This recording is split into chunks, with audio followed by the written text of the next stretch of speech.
Maqaansaa Yaasiin Jamaal jedhama. Magaalaa Sana'aa Yemen keessatti yeroo ammaa kana argama.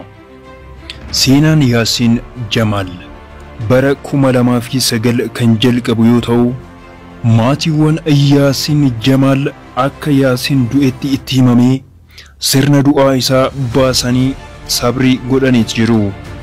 Yaasiin Jamaal garuu magaalaa Sana'aa keessatti argama. Video kana irratti seenaa Yaasiin Jamaal isiniif qabadhee dhufeen jira. Dhimma Yaasiin Jamaal irratti wantoota hedduu ni argitu. Hanga xumuraatti nu waliin tura. Warroonni chaanaalii kanaaf haaraa taatan subscribe gochuudhaan maatii chaanaalii keenya ta'a. Karuma Yaasiin Jamaalittiin isin dabarsaa. Yaasiin Jamaal wajjin tura.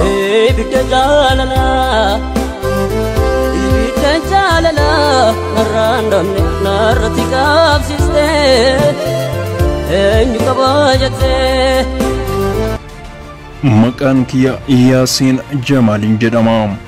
Akkuma dargaggeessa kamittuu karaa Somaaliyaa irraan Yemenitti ce'e. Yemenitti ce'ee magaalaa Sanaa gaafa geenyu lammiilee Itoophiyaa hedduu waliin jira ture. Lammiilee Itoophiyaa kanneen keessaa kan naannoo dhaloota kiyyaa ta'anis hedduutu jiru. Haa ta'u malee magaalaa Sanaa keessatti gaaf tokko yeroonsaa karaa galgalaatiin xayyaarri Saawudii Arabiyaa samiirraa nutti dhagahame. Saawudii Arabiyaan yennaa sanitti Sana'aa tumaa turte. Sanaa keessatti naannoo ani argamutti gamoo tokko irratti xayyaarri boombisaa darbate. Gamoon yennaa jijjigu qofan arge. Sana booddee waan ta'e ani hin beeku. Barri isaa bara 2009. Ani yennaan of beeku mana yaalaa keessan jira. Namoonni ana cinaa jiran lammiilee Yemanii qofa. Lammiileen Yemanii kunneen gamoo diggame jala ana baasanii karaa mana yaalaatti akkana fidan natti himan. Lammiileen Itoophiyaa ana bira jiranii fi namoonni naannoo gamoo sanii jiran hundi isaanii yeroo saniif dhiyeessanii akka badan natti himan. Yeroo kanatti miila kootirraa miidhaan narra ga'ee ture. Mana yaalaa kana keessa waggaa tokkoofiin yaalamaa ture. Nama Itoophiyaa ta'e tokkoyyuu argachuu hin dandeenye. Gaafa gamoo kana biratti balaan kun nu qunnamu namni dhalootaan naannoo kiyya ta'e tokko na bira jira ture. Maqaansaa Ibrahim Abdallaa jedhama. Iddoon dhaloota keenya godina Baalee magaalaa Dambal jedhamtu keessatti dhalanne. Aanaan keenya magaalaa Gaasaraa jedhamti. Madaan miila kootii amma natti furaa jira. Haa ta'u malee maatii kootii fi namoota biyya kootii kamiiniyyuu wal qunnamuu hin danda'u. Sababni isaa lakkoofsa bilbilaa kamiyyuu harka koorra hin jiru. Iddoo balaan kun nu qunnametti waan na jalaa badee natti fakkaata. Amma mana yaalaa keessatti uffanni ani uffadhee jiru gonkumaa uffata kootii miti. Uffata nama biraatiin uffadhee jira. Meeshaaleen ani harkatti qabadhee jiru wanti tokkollee hin jiru. Sababa kanaaf namoota keenyaa fi maatii kootiin addaan jitu kootiin. Maal wayyaalaata? Ibrahim Abdallaa. Ibrahim Abdallaa gama kaaniin karaa maatii isaatti bilbiluudhaan Yaasiin Jamaal akka lubbuudhaan dabree fi balaa xiyyaarichi geessiseen Yaasiin Jamaal achumatti addunyaa kanarraa akka sokke warra isaatitti himeet jira. Sababa kanaaf maatiin Yaasiin Jamaal galigalaaf ganama imimmaansaa fixatamu. Sirna du'asaas baafatee jira. Yaasiin Jamaal sabrii godhanii jiru. Yaasiin Jamaal garuu lubbuu isaatiin jira. Yaasiin Jamaal gara ayyaa kootii anatu beeka. Ayyaan koo baay'ee gara laafittiidha. Ana malee hin qabdu. Du'a koo dhaga'uu ishee mannaa du'uu ishee dhaawayya. Ayyaan kiyya Khadijaa Ibroo gaafan mana keenyaa gadi bahee daandii imala fagoo eegalu akkas naan jettee ture. Yaasiin kiyya deebitee naa dhuftaaree naan jette. Anis ayyaa kootiin harmee koo nan dhufaa. Ayyaa nan dhufaa maaliif garaa na balleessitaa? maaliif akkas naan jetta jedheetiin loleeni ture. Amma madaan koo na dhukkubaa jira.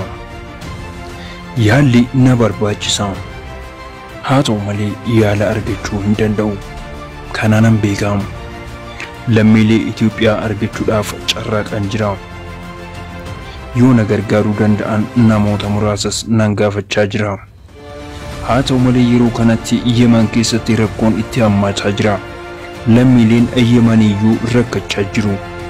Kan koomoosan dachaa lama. Bara 2010 akka lakkoofsa Itoophiyaatti ta'uu isaati. Namni lammummaa Turkii qabu tokko konkolaachisaa magaalaa sanaa keessa yennaa olii gadi deemutti ana daandii cinaatti taa'ee na arge. Aduun baay'ee na gubeera. Dheebuus hedduun qaba. Garaan koo qooqaa beela'eera. Jireenya koo keessatti guyyaaf halkan addaan wallaaleera. Baay'ee miidhameen jira. Namni kun namoota rakkatan gargaaruudhaaf nama socho'u ture. Haa ta'u malee Yemen keessatti namoonni gargaaranii dhiisan baay'ee nama dhiba. Ijji namicha kanaa anaaf laafte. Konkolaataa isaa dhaabee eessaa dhufte naan jedhe. Afaan isaa afaan Arabiffaati. Eessa deemaa jirta naan jedhe. Ittan hime. Erga dhufee waggaa tokko akka ta'e balaan irra ga'ee fi maalirra kan jiru madaa kootis itti na agarsiise. Namichi konkolaataa isaa keessa karaa duubaatiin akkan taa'u na taasise. Na fudhatee naan deeme. Maal akka barbaadu na gaafate. Yeroo kanatti dhukkubbii guddaa waan natti dhagameef akka miilli koo yaalamu nan gaafadhe. Miila kootiif ji'a lamaaf yaaliinaaf godhamee jijjiirama agarsiise. Kanatti aansuudhaan wantoota an barbaadu na gaafate. Lammiilee Itoophiyaa suqee akka na qunnamsiisuu fi maatii kiyya akkan dubbisuu danda'uun gaafadhe. Lammiileewwan Itoophiyaa hedduu suqanii argan. Wanna qunnamsiisanii haa ta'u malee maatii koo argachuu hin dandeenye. San booda abdii maatii koo argachuu nan kutte.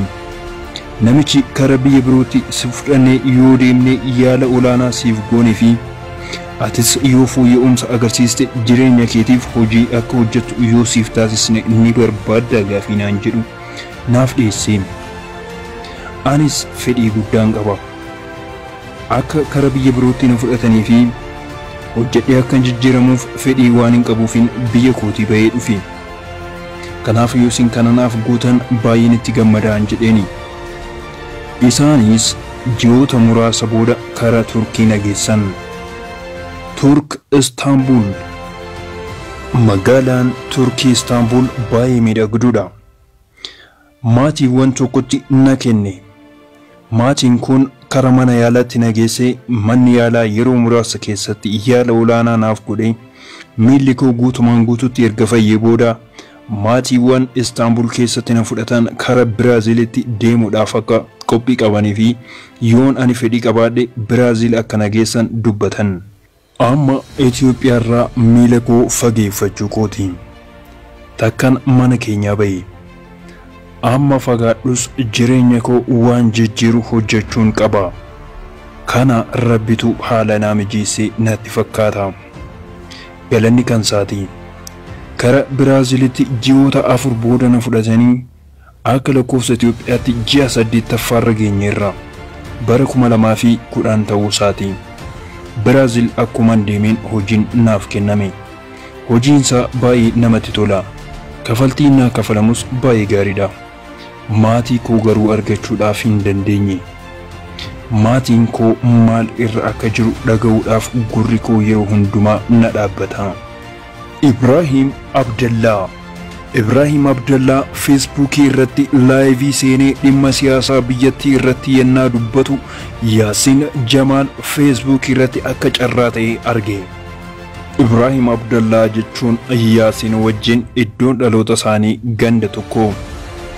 Sanaa keessatti gaafa xiyyaarri Saawudii gamoo isaan cinaa jiru diigu Yaasiin Jamaal gamoon irratti jigee Ibraahim Abdallaa immoo Yaasiin akka waan du'eetti maatii isaatti himee ture. Ibraahim Abdallaa Saawudii Arabiyaa magaalaa Riyaad keessa jiraata. Yaasiin Jamaalii fi Ibraahim Abdallaa yeroo jalqabaatiif bilbilaan karaa meessenjerii feesbuukiitiin waliin dubbatan. Ani Yaasiin Jamaalii. Yaasiin Jamaal Sanaa keessattiin isin biraa hafe. Yennaa gamoon cinaa jiru xayyaarichi diigu achi jalattiin isin biraa hafe. Ati Ibraahim Abdallaati. Maqaan FB kiyyaa Yaasiin Jamaaliin jedhu na wallaaluu dandeessa. Ani Yaasiin Jamaali. Hinduune nan jira. Amma yeroo kanatti kara Biraazil na fudhatanii Biraazil keessan jira. Ibraahim Abdallaa Sanaa keessattiin isin biraa hafe. Na beektii jedheen. Ibraahim Abdallaa amanuu hin dandeenye. Akkamitti Yaasiin akkamitti ati jiraatti? Nuti gamoo san biraa dheessineet deemne. Namoonni Yemaniis akkasuma dheessaniit turan. Sana booddee deebinee silaaluudhaaf yaallee ture. Haa ta'u malee naannichi waraanaan marfamee waan tureef sodaannee turre. Achumaan sigannee deemne. Namoonni hundumtuu ana nagatanii deemanii ture. San booda kophaa koofuu sodaadheetiin deeme.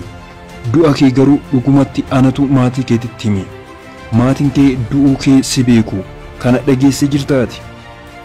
Ibraahim kiyya nan jira galata waaqaa ana hin duune. Haa ta'u malee maatiin kiyya du'uu kiyya dhagaanii jiraachuu isaanii ani hin beeku. Ani yeroo jalqabaatiifin si'iin wal qunname. Nama tokkoniyyuu nama biyya keenyatiin wal qunnamuu hin dandeenye. Galanni Rabbiif haa ta'u bagansi argadhe. Maatii kootitti akkan hin du'in anamatu itti hima. Maatii koo ati akkamitti argattee naa dubbisuu dandeessa jedheen. Ibraahim Abdallaa wallaahi alhamdulillah baga Rabbi si fayyise, baga Rabbi achi jalaa si baase, baga lubbuun tee baate, baga jiraatte. Bilbila warra keenya nan qaba in jira na bira bilbil amma sii kenna amma dubbista maatii kee jedheen. Kanatti aansuudhaan Yaasiin Ibraahim irraa bilbila maatii isaanii fudhatee kara maatii isaaniitti bilbilee yennaa yaalu bilbilichiin hojjetu. Yaasiin garuu kana caalaa maatii isaa obsuu waan hin danda'iniif heeyyama gaafachuudhaan kara Itoophiyaatti imaluudhaaf murteesse. Yaasiin qabeenya horate walitti qabatee kara Itoophiyaatti qajeele. Ji'a tokko keessatti Yaasiin Itoophiyaa ga'e. Maaltu Yaasiin Jamaal mana isaaniitti eegalata? Hanga xumuraatti ana waliin ta'a.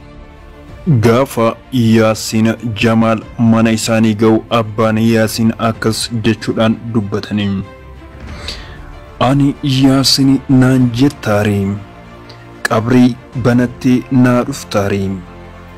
Yaasiin ati sabrii si goonee jirra.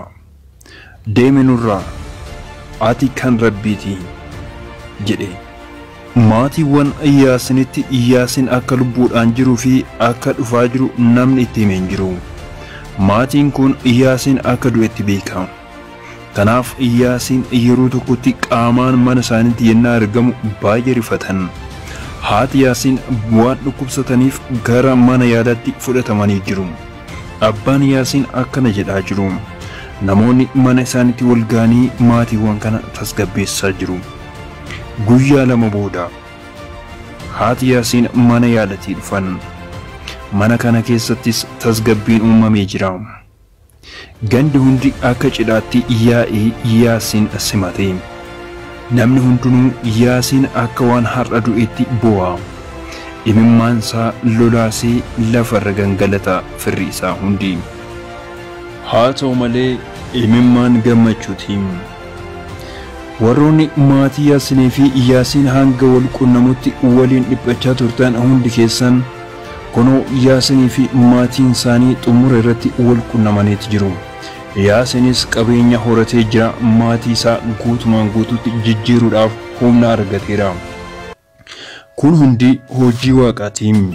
Kabajamtoota hordoftoota chaanaal Shimiimaan hundi keessan turtii ana waliin gootaniif jaalalaa fi kabaja guddaan isiniif qaba.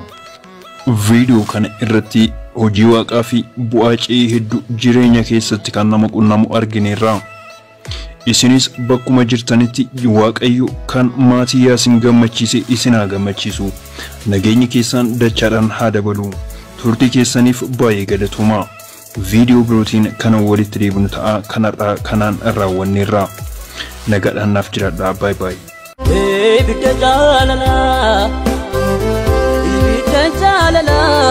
Random narrative system, and you can